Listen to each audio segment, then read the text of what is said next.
Hello there. Just before they break for their holes, a group of MPs has tabled an amendment to the Finance Bill that would, they hope, if voted through, prevent the UK leaving the EU without a deal.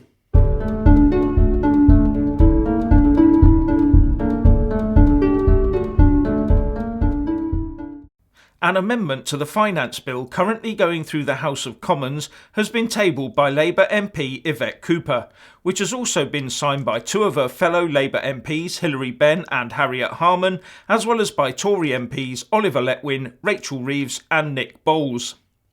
This amendment would prevent Clause 89 of that bill coming into force unless either a Brexit deal with the EU was fully agreed, or there had been a decision to extend the Article 50 process, or if the House of Commons specifically voted to accept a no-deal Brexit.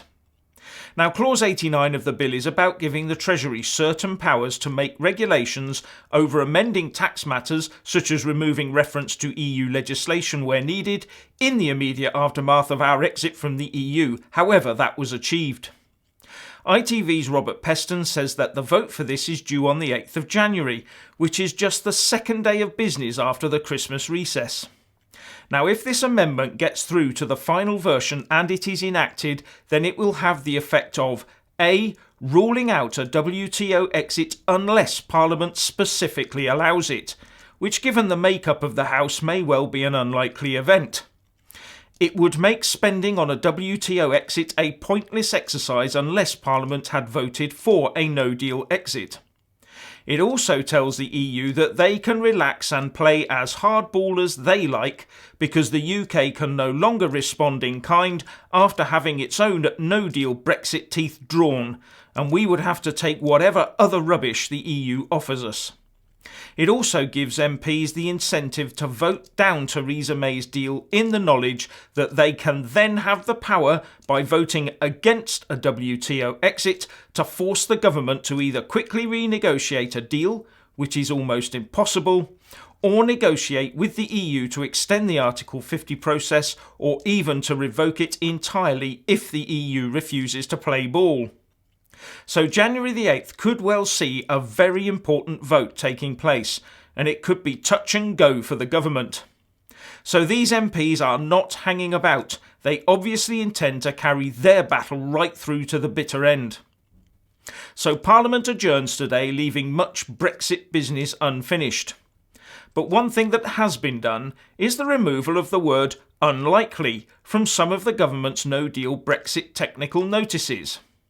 Now, for those with long memories, the government issued no-deal Brexit technical notices to cover the main areas of the economy back in August. And according to Faisal Islam of Sky News, who compared the current notices with the printouts that had been taken when they were first issued, where appropriate the wording has been changed from "in the unlikely event of no deal" to "in the event of no deal."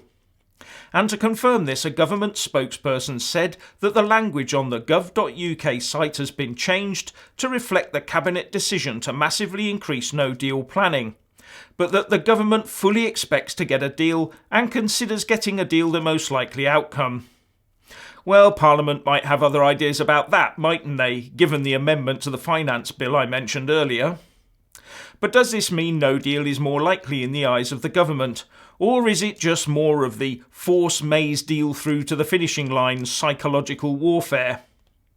Now, this next one will have the Remainer conspiracy theorists up in arms. During a press conference, the Russian President Vladimir Putin has called on the UK government to fulfil the will of the people. With Russia considered by some to be the beneficiary of the UK leaving the EU, on top of all the claims that it was the Russians what won it for the Leave campaign, the Remain side will be pointing fingers and claiming this is all part of a plot. And Putin himself recognised this angle and said he was hesitant to give the UK advice on the matter of Brexit, lest they accuse us once again of something, he said. And I expect to see claims that the Russians are behind the illegal drone activity around Gatwick over the last 24 hours or so. But I do have to admit that I do actually own a drone myself. And given the claimed connection between the Leave campaign and Russian money, that will have certain Remain campaigners adding 2 and 2 together to make whatever they need to join their dots. But I can assure everyone that neither I nor my drone has been outside of Dorset for many a day. So please let us all know what you think by leaving a comment below, and thank you for watching. Please do like and share this video, and also subscribe to my channel. And when subscribing, please do remember to press on the little bell next to the subscribe button. That way you'll get an alert every single time I put up a new video. Thank you very much for watching.